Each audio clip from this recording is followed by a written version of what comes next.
सचिन अंगळ. सची की मैफिल गप्पा मराठी मातीशी थेट फ्रान्सहून आणि महाराष्ट्र मंडळ फ्रान्स घेऊन येत आहे मराठी रॉन्देवूचा पुढील भाग. आपल्या आजच्या मराठी रॉन्देवूच्या भागात आपल्या सोबत आहे क्षितिश दाते. हॅलो क्षितिश, कसा आहेस? काय मस्त आहे. काय म्हणतोयस? मी पण ठीक आहे एकदम. तर क्षितिशला आपण नुकत्याच आलेल्या मुळशी पॅटर्न या सिनेमामध्ये बघितलेलं आहेच. याशिवाय बन मस्का, फ्रेशर्स, गोंद्या आला रे, अनन्यासारख्या टीव्ही सिरीज मधूनही तो आपल्या समोर आलेला आहे. आयटम या त्याच्या हिंदी नाटकाला त्यांनी त्यामध्ये त्याचं दिग्दर्शक केलेलं होतं. मेटा पुरस्कारही मिळालेला आहे. आज क्षितिश आपल्याशी गप्पा मारायला आलेला आहे. तर क्षितिश, काय म्हणतोस, करायची सुरुवात? Yes yes yes. ओके. पहिल्यांदा तर मित्रा तुझं नाव क्षितिश. तर मला एक सांग, लहानपणी तुलाच अवघड पडायचं का रे ते म्हणायला? सुरुवातीलाच एवढं मोठं असं अक्षर कसं वाटायचं रे? आता काय लहानपणी अवघड जायचं का हे याची मला कल्पना नाही खरं तर आता. पण लोकांना खूप अवघड जातं आणि मी आता ते स्वीकारलंय. लोक काही क्षितिज, क्षितिज, क्षितिश काही म्हणतात. मी ओ देतो. बरोबर आहे, बरोबर आहे. तर तू ऍक्टिंग करायची हे कधीपासून ठरवलंस? म्हणजे याला घरून पाठिंबा होता का काय होतं तुझ्यासाठी? हो, म्हणजे लहानपणीचं काही धरण्यात आता अर्थ नाहीये. कारण लहानपणी अभिनयाबरोबर इतरही बऱ्याच गोष्टी मी करत होतोच. हम्म. स्पोर्ट्सही खेळत होतो, बरंच काय काय करत होतो. पण मला असं वाटतं कॉलेजमध्ये असताना पुरुषोत्तम आणि या सगळ्या स्पर्धांमधनं नाटक करायला सुरुवात केली आणि त्यातनं जरा खूप जास्त सिरियसनेस निर्माण झाला याच्याबद्दल, की हेच करावंसं वाटतंय आणि दुसरं दुसरं काही नक्की करावंसं वाटत नाहीये. म्हणजे त्याचबरोबर मी कॉमर्स शिकत होतो. त्याही विषयांमध्ये स्पेशलाइज करत होतो काहीतरी. पण सगळा कल इथनं अभिनयाकडे, दिग्दर्शनाकडे याच्याकडेच होता. त्याच्यामुळे कायम असं वाटत होतं सुरुवातीपासून साधारण 11वी-12वी पासून की आपण हेच करावं. आणि फॉर्च्युनेटली घरनं मला कधीच विरोध नाही झालेला. रादर मला कायम पाठिंबाच आहे या विषयावरती. हे कर. उलट आवर्जून सांगतात की हे करच तू. एकूणच घरून पाठिंबा हा खूप महत्वाचा असतोच. तर आता हो, तुझ्या खूप महत्वाचं भूमिकांबद्दल असतं. एक बोलतो. तर माझ्या बऱ्याच मित्रांचं मी हे पाहतो की त्यांना अजिबात घरनं पाठिंबा मिळत नाही या गोष्टींसाठी आणि त्यांना रादर हेच फेस करावं लागतं की घरच्यांना पटवायचंय आता की मला हेच काम करायचंय. पण माझी ती एक मोठी फेजच स्किप झाली कारण घरचेच प्रमोट करतात तू हे कर. ही खूप इंटरेस्टिंग गोष्ट आहे एका अर्थी आणि प्रिव्हिलेज आहे. तर आपण तुझ्या भूमिकांबद्दल बोलूया आता. तू देवा शपथ मध्ये एक देवाचं काम केलंस किंवा मुळशी पॅटर्न मध्ये गण्या साकारलास. तर तसं म्हणलं तरी दोन कॅरेक्टर्स खूप वेगळी आहेत. त्यांचे भावना, त्यांचे अप्रोचेस हे खूप वेगळे असणार आहेत. तर कसं तू मॅनेज केलंस किंवा कसा अभ्यास करतोस या भूमिकांचा? हो, म्हणजे ती फेज खूपच ट्रिकी होती जरा. कारण सायमल्टेनियसली या दोन्ही गोष्टींचं शूटिंग चाललं होतं. म्हणजे एक 10 दिवस मुळशी पॅटर्नचं शूट झालं की मी सिरियलच्या शूटला परत जात होतो. मग परत 1-2-3 दिवसाचं इथे काम होतं. असं सायमल्टेनियस चालू होतं. पण मला असं वाटतं की त्याच्याचमुळे ते दोन्ही कामं करायला मजा सुद्धा आली. जेव्हा आपण एकच काम करत असतो, विच इज आयडियल माझ्या मते सुद्धा, तर तेव्हा दुसरं कंपॅरिझनला आपल्याकडे काही नसतं. पण हे दोन्ही करत असताना बँक ऑपोजिट भूमिका असल्यामुळे मला असं वाटतं एकापासून आपणच स्वतःला वेगळं काढायचंय आणि दुसरं करायचंय. यासाठी कंपॅरेटिव्ह 2 ट्रॅक्स चालू होते एकत्र आयुष्यात. सो ते खूप मदत करणारे होते. पण हो, म्हणजे इथून ते खूप एक्झॉस्टिंग व्हायचं बरेचदा. कारण दोन्हीकडे आता अभिनय हा खूप मेंटली काम करणारा जॉब आहे. त्याच्यामुळे दोन्हीकडे तितक्याच पद्धतीने ते एक्झॉस्टिंग आणि क्रिएटिव्हली स्वतःलाही आणि इतरांनाही सॅटिस्फाय करणारं काहीतरी आपल्याला डिलिव्हर करायचंय. याचं प्रेशर असायचं. पण खूप लोक मदतीला असणं या पॉइंटला खूप गरजेचं आहे. म्हणजे मुळशी पॅटर्नमध्ये प्रवीण तरड्यांची जे दिग्दर्शक आहेत फिल्मचे आणि लेखकही, तर त्यांना भूमिका आणि गोष्टी आणि पात्र हे सगळं इतकं क्लिअर होतं, की आणि त्यांना माहिती होतं, की मी हे एकत्र दोन्ही करतोय. त्याच्यामुळे ते मला सतत एक आधार म्हणून उभे राहायचे आणि सांगायचे, की बाबा हे करायचंय. नाही, हे असं नाही, हे वेगळं काहीतरी वाटतंय, हे कर. सो आणि सिरियलच्या सेटवरही आमचे दिग्दर्शक होते, सहकलाकार होते इतर, जे खूप मला या बाबतीत एक आधार म्हणून उभे राहायचे सारखे. तर एकूण तू सिनेमांमध्ये ऍक्टिंग केलीस, नाटकांमध्येही कामं केलेली आहेस, टीव्ही सिरीज मध्येही तू आलास. तर आता या 3 माध्यमातून जेव्हा एखादं कॅरेक्टर आपण रिप्रेझेंट करतो किंवा एखादं कॅरेक्टर करत असतो, तर त्याच्याकडे तिथे काम करण्याची पद्धत काय वेगळी असते? काय सांगशील या बाबतीत? हा इतका खूप महत्वाचा प्रश्न आहे कारण बऱ्याच जणांना हे लक्षातच येत नाही की मुळात हे सगळं वेगवेगळं आहे. ऍक्टर्सनाही खूपदा हे वाटत असतं की ऍक्टर आहे म्हटल्यावर कुठल्याही मीडियम मध्ये जाऊन फायनली ऍक्टिंगच करायची, तर असं ते नाहीये. मला असं वाटतं acting being a performing art हम्म. ती प्रेक्षक धर्मी पण आहे. म्हणजे जितकी मी कलाकार म्हणून माझी ग्रोथ त्याच्यात पाहत असतो, माझं इन्स्टिंक्ट पाहत असतो, तसंच तो परफॉर्मन्स आहे म्हटल्यावर तो कुणासाठी तरी डेडिकेटेड किंवा कुणासाठी तरी केला जातोय ना. हे आता या तिन्ही माध्यमांचे प्रेक्षकच वेगळे असल्यामुळे त्याच्यात अभिनयाच्या पद्धती पण खूप बदलतात. टेलिव्हिजन हे खूप स्ट्रेसफुल आणि क्लोज मीडियम आहे त्या अर्थी. त्याची कारणं अनंत आहेत. पण आता आपण दोघे जेवढे दिसतोय फ्रेममध्ये, युज्युअली तेवढीच पात्र दिसत असतात टेलिव्हिजनवरती. फिल्मचं असं काही बंधन नाहीये. ते त्या दिग्दर्शकाच्या नरेटिव्ह प्रमाणे, त्या फिल्मच्या विषयाचा कोण प्रेक्षक आहे त्याच्याप्रमाणे ते मॅग्निफिकेशन बदलत असतात. आणि नाटक तर तुम्हाला तुमचं पूर्ण देह वापरण्याची मुभा देतच असतो. कारण तुम्ही पूर्ण मागून व्हिजिबल असता असे सगळ्यांना. तर मला असं वाटतं मुळात बॉडीली वर्किंग काय आहे याच्यापासून सुरुवात होते या अभिनयातल्या फरकाला.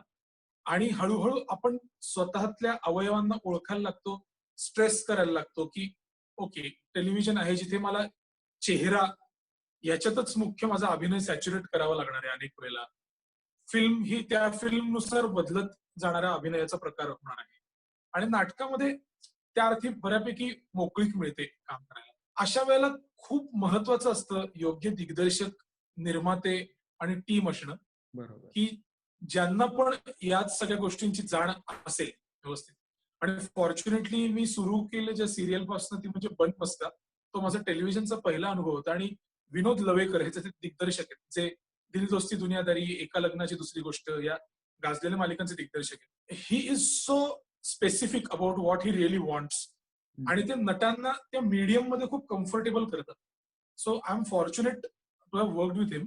आणि त्याच्यामुळे मला असं वाटतं की ते टेलिव्हिजनचं तंत्र हळूहळू कळायला लागलं. आणि होतच ना, सुरुवातीचा बराच काळ कळत नसतं.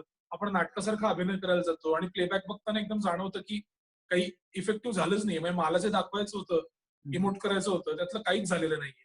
असं सुरुवातीचे खूप महिनेही जातात. पण ती कुठली गोष्ट अनुभवत शिकण्याचीच आहे, त्याच्यामुळे इट्स फन. बरोबर. तर मग तू म्हणत होतास की ऍक्टरला हे समजून घ्यावं लागतं की ही माध्यमं वेगळी आहेत, तिथं वेगवेगळ्या पद्धतीने ऍक्टिंग करावी लागते. तर हा ऍक्टर घडतो कसा? त्याची जडणघडण काय असते? म्हणजे त्यासाठी काय प्रयत्न करावा लागतो? काय रियाज असतो म्हणजे तुमच्यासाठी? खूपच काय काय आहे खरं तर. पण एक मात्र नक्की की एक सिलेबस काही नाहीये त्याला. म्हणजे तुम्ही एक कोर्स पूर्ण केलात की तुम्हाला अभिनय आला असं होऊच शकत नाही. तुम्हाला ते अनुभवत करावं लागतं एकतर.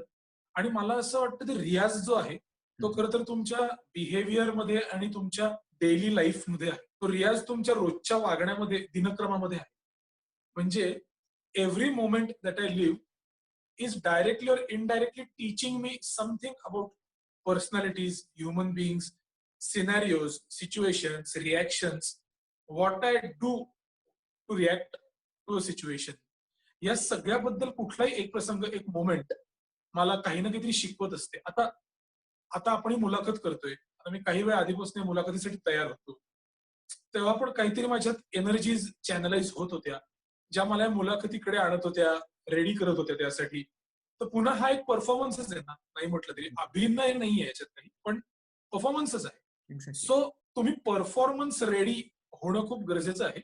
आणि जो रियाज तुमच्या डेली लाईफमध्ये आहे असं मला वाटतं. सो खूपदा असं बघायला मिळतं जे खूप विविधता दाखवू शकणारे नट असतात. त्यांच्याशी खरंच जर डील करायला गेलं तर ते खूपदा असे मनस्वी असतात. ते स्विच रॅन्डमली, ते स्विच ॲब्रप्टली. आपल्याला पटकन सुसंगती सापडत नाही, की अरे आता हे म्हणत होता, आता हे म्हणतोय, की अरे किंवा अरे असं काय एकदम मध्येच हे करायला लागला. तर असं अनेकदा होतं. प्रत्येकाचं होतच असं नाही, पण बहुतांश वेळेला होत असतं. तर मला असं वाटतं, की ते त्या नटाने त्याच्या त्याच्या सबकॉन्शियसली कधीतरी केलेली प्रोसेस असते आणि हळूहळू तो बदल त्यात झालेला असतो. आणि तो विचित्रपणा जो येतो, तो परफॉर्मन्स रेडीनेस जो असतो, एक अटेन्शन सिकिंग झोन असतो, स्विच करण्याचा झोन असतो. तर हे सगळं मला असं वाटतं रोज तुम्ही ते करता. आणि सातत्यच गरजेचं आहे ना. कुठलीही इतर कलाही असेल, संगीत असेल, नृत्य असेल, कुठलीही इतर परफॉर्मन्स, पेंटिंग असेल, सातत्य असल्याशिवाय काहीच येऊ शकत नाही. तर आता नटांनी सातत्य आणायचं कसं? त्याला एखाद्याकडे समजा सिरियलचं कसं रोज शूटिंग असतं, त्याच्यात तुमचे रियाज हळूहळू रोज दिनक्रमातच येतो. पण आता माझ्या नाटकाचे प्रयोग समजा महिन्याला 3च होत असतील, तर मी माझ्या प्रॅक्टिसमध्ये सातत्य कसं आणायचं? तर मला असं वाटतं ते डेली लाईफ मध्ये आणायचंय. कोणाचं त्यात नुकसान न होऊ देता, त्याच्यात कुठे काही अन्यायाचा भाग किंवा खोटेपणा न येऊ देता, पण ते बिहेव्हिअरल चेंज हाच रियाजाचा मार्ग आहे असं मला वाटतं. Apart from that there are so many things that you can do. म्हणजे पुस्तकं आहेत, खूप चांगली पुस्तकं आहेत अभिनयाची, जे तुमचे अचानक ब्लॉक्स रिलीज करतात. आता आपल्याकडे लागूंची जी पुस्तकं आहे, डॉक्टर श्रीराम लागूंची, ती तर खरंच वाचली तर मग त्याच्यात पुन्हा रियाजाचा खूप भाग त्याच्याबद्दल लमाणमध्ये वगैरे बोलतातच ते. शिवाय स्टॅनिस्लॉव्स्कीचं द आर्ट ऑफ स्टेज नावाचं पुस्तक आहे. तर मला असं वाटतं खूप लोकांनी खूप अभ्यास, खूप थिअरीज या मांडून ठेवल्या आहेत, ज्या तो डेली डोस नाही असू शकत. मला असं वाटतं ही जी पुस्तकं आहेत, ती ब्लॉक आला की त्यातलं कुठलं तरी चॅप्टर वाचून तो सोडवणं हा मुद्दा आहे त्यातला. बरोबर, बरोबर. अगदी म्हणजे ऍक्टर किंवा ऍक्टरच्या मागचं काम हे बरंच मोठं आहे. तुम्हाला दिसताना ते एंड प्रॉडक्ट दिसतं, पण त्याच्या मागे जे काम घडलेलं असतं ते खूप मोठं असतं. Absolutely, absolutely. तर तसंच तुझ्या आयटम या हिंदी नाटकाविषयी ज्याला मेटा पुरस्कार मिळाला होता, तर त्यातून तू एक वेगळा विषय मांडलास आणि एक प्रश्न विचारायचा वाटतो की तो विषय मांडताना तुला हिंदी ही भाषा का वापरावीशी वाटली? म्हणजे काय तिथं असा थॉट आला की आपण हिंदीमध्ये हे नाटक करूया? आणि ते नाटक एक तर सिद्धेश पुरकरनी लिहिलंय. एक तर अमेझिंग नाटक लिहिलंय त्यांनी. आणि त्यानेच ते मुळात हिंदीत लिहिलं होतं. त्यामुळे नाटक इनएव्हिटेबली हिंदीतच करणं आलं. ते मात्र हिंदीतच व्हायला हवंच होतं आणि ते झालं. याचं कारण असं की नाटक हे शूटिंग फ्लोअरवर घडतं अख्खं. आणि जर आपण कुठल्याही शूटिंग फ्लोअरवर गेलो हिंदी फिल्म इंडस्ट्रीमध्ये, तर ऑफकोर्स हिंदी हीच भाषा प्रिडॉमिनंट आहे. बरोबर. आणि जरी मराठी सेट्सवर आपण काम केलं तरी अनेक हिंदी भाषिक लोक सेटवर काम करत असतात आणि एकूण फिल्म सेट्सवरती माहोल हा हिंदीच असतो बरेचदा. खूपदा हिंदीच बोललं जातं. सिरियलच्या सेटवर सुद्धा फॉर दॅट मॅटर मराठीच्या. याचं कारण असं की एक तर विविध राज्यांमधनं लोक आलेली असतात. त्यांची एक कॉमन भाषा मुंबईमध्ये राहून हिंदी हीच झालेली असते. तर मुंबई हे तर असं शहर आहे की ज्याला काही खरं तर आपली महाराष्ट्राची राजधानी आहे, पण एक अशी भाषा नाहीच आहे. कित्येकदा असं होतं की आपण रिक्षात बसतो, आपल्याला कळत नाही रिक्षावाल्याशी मराठीत बोलायचं, हिंदीत बोलायचंय का काय. आपण ते फिगर आउट करतो. मग आपल्याला कळतं त्याची भाषा ही आहे. मला काही जण असे भेटलेत मुंबईत ज्यांना हिंदी मराठी दोन्ही येत नाही. तर म्हणून ती फिल्म सेटची लँग्वेज ही हिंदीच आहे इनोव्हेटिव्हली. त्यामुळे ते नाटकही हिंदीत आहे. त्यामुळे ते ऑर्गॅनिकही होतं खूप जास्त. तर या नाटकाविषयी बोलून झाल्यावर मला एक आता करंट सिच्युएशन विषयी तुला विचारायला आवडेल की या कोरोनामुळे आता सगळे कलाकार तसे घरी बसलेले आहेत, तशी इंडस्ट्री ही घरी बसलेली आहे इन अ वे. तर यानंतर जेव्हा सुरू होतील कामं तेव्हा काय बदल अपेक्षित आहेत या इंडस्ट्रीमध्ये? बघ, बदल प्रत्येकासाठी वेगवेगळे असणार आहेत असं मला वाटतं. त्यामुळे बदल हा असा नाही मानता येणार की हा बदल होणार आहे.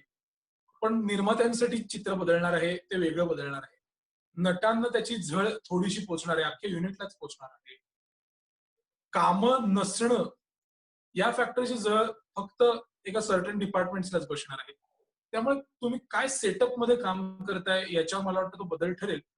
पण एक बदल मात्र सगळ्यांसाठी कॉमनली होईल, ते म्हणजे काळजी घेणं खूप वाढेल. कारण शूटिंग फ्लोअरचे पुन्हा एसी असतो, एन्क्लोज्ड एन्व्हायरमेंट असतं, संसर्ग तर होतच असतो. खूप गोष्टींशी, वस्तूंशी सगळेजण एकत्र डील करत असतात. त्यामुळे it is very hard to not touch or not get in contact with things ज्याला इतरांनी स्पर्श केलाय. त्यामुळे खूप वेगळ्या पद्धतीचं काहीतरी चित्र बघायला मिळेल असं मला वाटतं. Let's see. Even I am looking forward to what change really happens. कारण एवढीच माझी इच्छा आहे की आता ऑलरेडी आतापर्यंत जे नुकसान झालंय लोकांचं त्यात आणखी भर पडू नये आणि काही नाही काहीतरी करून रिकव्हरच व्हावं रात्र सगळं. आणि एक मात्र आहे की आतापर्यंत वर्स्ट सिच्युएशन मधनं पण मार्ग काढत आलीच आहेत माणसं. त्याच पद्धतीने यातही मार्ग काढतात. आता आम्ही एक सिरियल घरी करतोय शूट आता.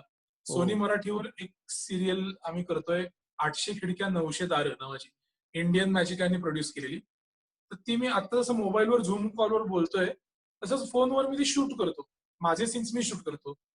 दुसरे कोणीतरी इतर कलाकार त्यांच्या त्यांच्या घरी स्वतःचे सीन्स शूट करतात. आणि हे पुन्हा रिस्क मॅनेजमेंटच आहे हे सगळं प्रोजेक्ट. आणि रिकव्हरीचाच प्रयत्न आहे. काहीतरी फायनान्शियल हातभार लावण्याचा, मनाने पण लोकांना एंगेज ठेवण्याचा हा प्रयत्न आहे. सो अशा पद्धतीने ऑलरेडी प्रयत्न सुरू झालेच आहेत आणि बऱ्यापैकी चांगली चालली सिरियल. लोक काल तर गंमत झाली, रस्त्यात मी रुमाल बांधून एका दुकानाच्या लाईनीत उभा होतो. तर माझ्या पुढच्या माणसाने मला विचारलं की, "हो, ते सोनी मराठीवर तुम्ही आता काम करताय का?" म्हटलं, "तुम्ही रुमालात ओळखलत मला?" म्हटलं, "हो, तुमचा शर्ट तोच आहे परवाच्या सीन मधला." म्हटलं, "ओके." सो बरीच लोक त्या अर्थी बघतायत, जी आनंदाची गोष्ट आहे. नाही, खरंच छान. मी पण पाहिली सीरियल. खूप छान पद्धतीने मांडले आणि तुम्ही जाता जाता संदेशही देताय की काळजी घ्या. किती कोरोनाचं हे जे संकट आलेलं आहे त्याच्याकडे कसं अप्रोच करायला पाहिजे. ते खूप छान कॉम्बिनेशन आहे. हो. आणि आता मला तुला विचारायचं आहे की कधी फ्रेंच मूव्हीचा अभ्यास वगैरे किंवा ते कधी बघितल्या का? तर काय एकूण असं इम्प्रेशन काय आहे? फ्रेंच मूव्हीज आणि एक इंडियन फिल्म इंडस्ट्री यातला काही फरक किंवा काही वेगळेपण? खूप फरक तर आहेच. हं, खूप फरक आहे. यात चांगलं किंवा वाईट असं काही नाही. प्रत्येक प्रदेशाचं आपलं एक एस्थेटिक्स असतात. त्यातनं नवीन-नवीन नरेटिव्ह तयार होत असतं. So it is going to be different आणि ते वेगळं आहेच. आणि फ्रेंच फिल्म्स मात्र मी बघितल्या आहेतच. मला काही नट खूप आवडतात. मला विन्सेंट कॅसेल प्रचंड आवडतो. त्याची मूव्हमेंट, त्याचा ज्या पद्धतीने अप्रोच असतो एखाद्या भूमिकेला, तो इट इज व्हेरी डिफरंट आणि व्हेरी स्पेशल. लायला बेख्ती मला खूप आवडते. मला असे बरेच नट आहेत. सर्जे दिग्दर्शक मला खूप आवडतात. तर यांच्या फिल्म्स मी पिफ मध्ये वगैरे बघितल्या आहेत. इतर काही फेस्टिवल्स मध्ये बघितल्या आहेत. आता आपल्या ओटीटीज वरती दाखवतात त्यात बघितलेल्या आहेत. अर्थात मी ते फ्रेंच मध्ये बघणंच प्रेफर करतो, कारण की आता ऍक्टर असल्यामुळे मला असं वाटतं की एक वेळ मी सबटायटल्स वाचण्यात लक्ष एंगेज करेन, पण त्या नटाचा अभिनय पूर्ण बघावा. हं. म्हणजे हे काया आणि वाचा दोन्हीही पाहावं त्याचं. नाहीतर काय होतं की आपण बॉडी एकाची बघतो आणि आवाज तिसऱ्याच कोणीतरी त्याच्यावर वर्क करून लावलेला असतो, इंग्लिश डब करून. तर मला युजली कुठल्याच डब फिल्म्स पाहायला आवडत नाही. पण मी फ्रेंच फिल्म्स फ्रेंच भाषेतच पाहतो. दुर्दैवाने मला फ्रेंच भाषेबद्दल काहीच अंदाज नाही. म्हणजे ऐकल्यावर कळते की ही फ्रेंच आहे. काही मोजके शब्द माहिती आहेत. पण कधी अभ्यास करायची वेळच नाही आली. जर्मन मी शिकायचो शाळेत असताना, तर त्याचा अगदी बारीक बारीक माहिती आहे. पण आय एम अवेअर की फ्रेंच आणि जर्मन जरी नेबरिंग कंट्रीज असल्या तरी खूपच वेगळी भाषा आहे. येस. तर मग आता पुढं काय? क्षितिज दाते आम्हाला ऍक्टर म्हणून, डायरेक्टर म्हणून टीव्हीवर किंवा नाटकातून कशा पद्धतीने भेटणार आहे? काय करणार आहेस तू येत्या काळात? तेव्हा माझी अशी इच्छा आहे की मला हे संपल्यानंतर लवकरात लवकर आता नाटकच करायचंय. अरे म्हणजे वा. मी इतके दिवस नाटकाच्याच एका मागे लागलो होतो. 1-2 नाटकांवर कामं केली आहेत. हम्म. काही एखादा ड्राफ्ट तयार आहे. तर ती बसवायला घ्यावं असं. त्यामुळे आत्ता तरी मला असं वाटतं की मेंटली माझ्या फोरग्राऊंडवरती दिग्दर्शन आणि नाटकाचं दिग्दर्शन असं आहे. पण अरे यू नेव्हर नो. एक तर आता कोरोना आणि या सगळ्या प्रकारामुळे थिएटर्स कधी अवेलेबल होतील, प्रोड्युसर्स कितपत त्याच्यामध्ये आता इंटरेस्टेड असतील, या सगळ्यावरनं ठरेल खरं तर आता लाईनअप काय आहे. सो मी कंपल्सिव्हली नाटकच करेन असं नाही, पण इच्छा ती आहे. एक फिल्म हाफ डन आहे शूट. सरसेनापती हंबीरराव नावाची प्रवीण तरडेंचीच फिल्म. येस. तर त्याचं एक 4-5 दिवसाचं शूट राहिलंय आमचं. सो ते परवानगी मिळालं की आम्ही पूर्ण करू आणि आजच आपण मुलाखत करतोय त्या दिवशी रिलीज होणं अपेक्षित होतं फिल्म. शिवराज्याभिषेक दिन. हो. त्यामुळे आता ते तर खूप पुढे गेलं. बघूया. आणि सिरियल करतोच आहे. त्यामुळे ते बघायला मिळेल असंच म्हणूया आपण. नाही. शिवाय वेब सिरीजचं एका बोलणं आहे की जे कदाचित लवकर सुरू होईल काम परवानगी मिळाल्यावर. त्या अर्थी बऱ्याच माध्यमांमध्ये शिरकाव करण्याची इच्छा तरी आहे. बघूया. म्हणजे बराच बिझी आहेस तू. निदान मेंटली तरी सध्या विचार करायला मेंटली भाग ऑक्युपाईड पडेल. आहे. पण मेंटली ऑक्युपाईड मी असतोच असं मला वाटतं. असं कधी होत नाही की रिकाम पण आले किंवा बोर्डम आहे. बोर होतं. खूपदा बोर होतं. पण अ, ते विचार करायची किंवा काही ना काहीतरी एक्सप्लोर करायची सवय लागल्यामुळे जे ही अंगवळणी पाडण्याचाच भाग आहे. लॉकडाऊन पण सी वी हॅव टू से की आपण प्रिव्हिलेज होतो. पण घरामध्ये लॉकडाऊन झालो. राहायला घर आहे. घरात साधनं आहेत. सो ही एक खूप प्रिव्हिलेजची गोष्ट आहे खरं तर. पण त्या कन्सिस्टन्सीमध्ये पाहायला गेलं तर लॉकडाऊन बऱ्यापैकी सुकर गेला माझा. मला की 2-2.5 महिने कंटाळा नाही आला अजिबात. कारण नवीन गोष्टी वाचत होतो, स्क्रिबलिंग करत होतो. काही कामं जी एनिवे घरात बसूनच करायची असतात ती मार्गी लावत होतो. आणि ऍक्टरनी मला असं वाटतं की एनिवे कुठल्याही ऍक्टरनी पहिल्यांदा स्वतःला इम्युन करून घेतलं पाहिजे बोर्डमला आणि रिकामपणाला. There are so many phases जेव्हा काम मिळत नाही किंवा मिळालं तर इतकं छोटं काम असतं की त्यातनं काही सॅटिस्फॅक्शनही मिळत नाही. सो रिकाम पण युटिलाइज करणं हे ऍक्टरनी शिकलंच पाहिजे असं मला वाटतं. मी 1-2 ठिकाणी मध्ये याच्याबद्दल बोलायलाही गेलो होतो, अभिनयाबद्दल. तर तेव्हा ती शाळेत 9वी-10वीतली मुलं होती, काही एकदा कॉलेजमधली मुलं होती. तर तेव्हा पण मी स्ट्रेस हेच केलं, की मी पण एकतर सिमिलर तुमच्यासारख्या फेजमध्येच आहे. मी कोणी मोठा नट नाहीये. मात्र एवढं मात्र नक्की, की फ्रस्ट्रेशनशी डील करणं शिकता येणार असेल, तर या क्षेत्रात जाण्यात अर्थ आहे. नाहीतर इट इज व्हेरी डिफिकल्ट. असं तर होत नाही ना, की आलेलं कुठलंही काम मी करायला तयार होतो. असं होत नाही. हं, हं, हं. मला ते आवडायला पाहिजे. बरोबर. मग फायनान्शियली जुळलं पाहिजे. कित्येक वेळेला फायनान्शियली जुळलं नाही तरी इतकं आवडलेलं असतं, की ते केलं जातं. There are so many things. एक कुठल्या गोष्टीवर अवलंबून नसतं काम मिळणं. बरं लोकं there are thousand lakhs of people who are struggling for years hmm. आणि दुर्दैवाने त्यांच्या वाट्याला काही काम आलेलं नसतं. सो ह्यातनं मार्ग काढणं खूप कठीण आहे. पण या फेजशी पीसफुली कोप अप करता येणार असेल, तरच अभिनय करायचा विचार करावा असं मला वाटतं. बरोबर, बरोबर. खूप छान सांगितलंस तू. आणि एकूण जाता-जाता काय सांगशील प्रेक्षकांना? सल्ला देणारं तर कुणीच नाही. पण मी काय करतोय किंवा केलंय हे तरी मी नक्कीच सांगतो. मला इन जनरल असं वाटतं, की डिस्पाइट ऑफ कोरोना ऑल्सो आपली पिढी किंवा आपण ज्या काळात जगतोय तो असा आहे, की ज्याच्यात इंडिव्हिज्युअलिझम खूप जास्त वाढलेलं आहे. लोकं खूप आपापल्या स्वार्थी फेजमध्ये असतात आणि एका अर्थी काही चूकही म्हणता येणार नाही बरेचदा. कारण या सोशल मीडियामुळे असेल, ग्लोबलायझेशन्समुळे असेल, इतक्या प्रमाणात रीच आहे सगळ्यांचाच. Anyone is capable of approaching anyone. त्याच्यामुळे कॉम्पिटिटिव्ह ॲटमॉस्फिअर खूप जास्त वाढलेलं आहे. तर याच्याशी डील करणं शिकलंच पाहिजे असं मला वाटतं. आणि दुर्दैवाने माणसाने इतका सगळा बाजार मांडून ठेवलाय जगात, इतकं बांधकाम आहे, लोकसंख्या वाढ आहे. त्याच्यामध्ये देव न करो असं होऊ नयेच. पण मला असं वाटतं, की आपण कोरोनासारखे म्हणजे अशा लॉकडाऊन आणि व्हायरसेसला पण इम्युन व्हायला पाहिजे. बॉडीली इम्युन नाही होऊ शकत आपण आपापलं, हं. पण मेंटली तयार राहिलं पाहिजे मला असं वाटतं, की या गोष्टींना. कारण कधीही काहीही होऊ शकतं, हे तर आता आपल्या लक्षात आलेलं आहे. आणि इट इज पॉसिबल जे आता झालं, की अख्खं जग थांबतं. बरोबर. थांबतं सगळं. घरी बसतात आणि ज्यांना घरं नसतात, त्यांचे तर दुर्दैवाने प्रचंड हाल होतात, प्रचंड. आणि ज्याच्या बाबतीत आपण इग्नोरंट असूच नाही. तर मला सल्ला असं नाही म्हणता येणार, पण मी तरी या दृष्टीने याच्याकडे पाहतो, की निगेटिव्हिटीशी निगेटिव्हिटी घालवण्यापेक्षा त्याच्याशी जुळवणं आणि कोप अप हं. करणं हेच खूप महत्वाचं वाटतं मला. अगदी, अगदी. खूप छान बोललास तू. मजा आली. आणि तुझे महाराष्ट्र मंडळ फ्रान्सकडून आणि सची की मैफिल तर्फे माझ्याकडून खूप खूप आभार. तू इथे आलास, आमच्याशी गप्पा मारल्यास. थँक्यू सो मच एकतर. आणि एक छोटंसं करेक्शन करतो. मगाशी तू ओळख करून देताना नावं घेतलीस त्यातल्या फ्रेशर्स, अनन्या याचा भाग मी नाही आहे. मात्र मी बनमस्का ही सिरियलनी टेलिव्हिजनमध्ये सुरुवात केली होती. नंतर देवा शपथ ती फुलराणी नावाची एक मालिका मी गेल्या वर्षी केली, ज्यात ती हं, खूप मजा आली होती मला. आणि आता ही 800 खिडक्या 900 दारं करतोय. आणि फिल्म कर मुळशी पॅटर्न तू सांगितलंस आणि हो. नाटकच मुख्य माझं हे काम आहे असं मला फायनली वाटतं. आणि हो, हे सगळं बोलायची संधी दिल्याबद्दल खरोखरच मनापासून थँक यू. कारण इट इज व्हेरी रेअर की असं बोलता येणं. आणि मी तर खूप असं हे सोशल मीडियापासून थोडा लांब राहतो. कारण हं. मला खूप केओटिक वाटायला लागले आता. अचानक सगळेजण कार्यक्रम घेऊन आले. काहीतरी सगळेजण सरफेस होत आहेत. एव्हरीवन. आणि तो चुकीचा नाहीये स्ट्रगल. मी काही त्यांना नावं नाही ठेवत. पण मी तरी त्याचं प्रेक्षक नाही होऊ शकत. मी अनेक वेब शोज मिस आउट करतो. माझ्या मित्रांचेही वेब शोज मी मिस आउट करतो. पण माझा तो कल नाहीये. पण या निमित्ताने बोलायला मिळालं हे माझ्यासाठी पण रिलिव्हिंग आहे.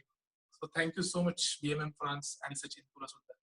नाही, अगदी खरंच खूप छान मजा आली. Thank you. तर मंडळी, तुम्हाला मराठी रॉनदेवचा हा भाग कसा वाटला ते आम्हाला जरूर कळवा आणि लवकरच भेटू पुढील भागात.